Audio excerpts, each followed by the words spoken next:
హరి ఓం వీక్షకులారా. The same lucky Bhaskar సినిమాలో అతడు బాగా 100 కోట్లు సంపాదించుకున్నాక ఒక ఇమిగ్రేషన్ ఏజెంట్ దగ్గరికి వెళ్ళి తను యుఎస్ వెళ్ళిపోవడానికి అవకాశాల గురించి ఉన్న ప్లాన్స్, ప్రాజెక్ట్స్, ఆఫర్స్, డీల్స్ ఇలాంటి వాటి గురించి అడుగుతాడు అవతల వాడు. ఎందుకంటే తన తమ్ముణ్ణి లండన్లో చదివించడానికి పంపించేటప్పుడు ఈ dealt with the same deal. అతని దగ్గరికి వెళ్ళి అడుగుతాడు. అడిగితే అతడు ఒక ఆఫర్ ఉంది, యుఎస్ ఆఫర్ చేస్తున్నది. ఏంటి అంటే 1 కోటి రూపాయలు, ఎన్నో కోట్లు, ఇంత భారీ సొమ్ము గనక మీరు అక్కడ పెట్టుబడిగా పెడితే మీకు ఇన్స్టెంట్ వీసా వస్తుంది.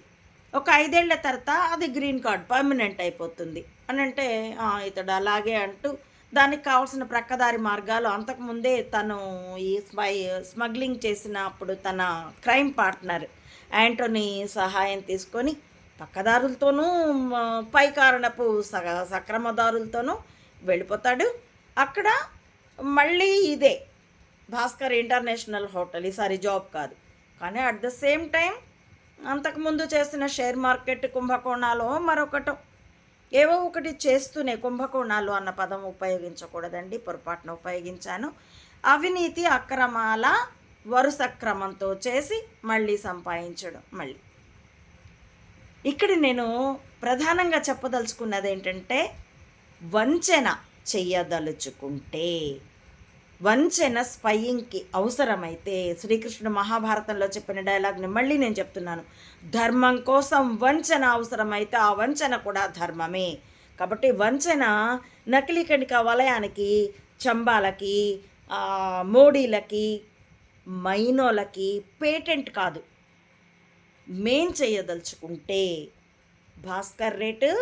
భాస్కర్ అమ్ముడు పోదలుచుకుంటే భాస్కర్ రేటు భాస్కరే చెప్పుకుంటాడు. That's it. కాబట్టి స్పయింగ్ని పివి నరసింహారావు గారి వర్గం దాన్ని నేను నెంబర్ 5 అని అంటాను. ధర్మహిత గూఢచర్య వలయం అంటాను. నకిలీ కణిక వలయం దాన్ని నెంబర్ 10 అంటాను. అదేవిధంగా డ్రామూజీ వర్గం అని అంటాను. ధర్మద్వేష గూఢచర్య వలయం అంటాను. ఎందుకంటే వాళ్ళు కార్పొరేట్ల కొమ్ము కాస్తారు, మేము సామాన్యుల కొమ్ము కాస్తాం.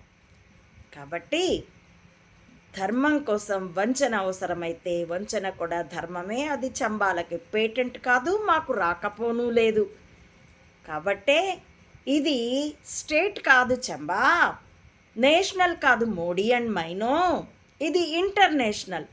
ట్రంపులు యాంటీ ట్రంపులు, పుతిన్లు యాంటీ పుతిన్లు, నెతన్యాహులు యాంటీ నెతన్యాహులు, ఇలా ప్రపంచమంతా విస్తరించిన వారిది మెదడే ఆయుధం. కాబట్టి ప్రతి సామాన్యుడు దీన్ని అర్థము చేసుకోవచ్చు, అవగాహన చేసుకోవచ్చు, పోరాటంలో పాలు కూడా పంచుకోవచ్చు. బూతులతో కార్పొరేట్ కొమ్ములు కాయచ్చు, లాజిక్తో సామాన్యుల కొమ్ము కాయచ్చు. Check yourself common people.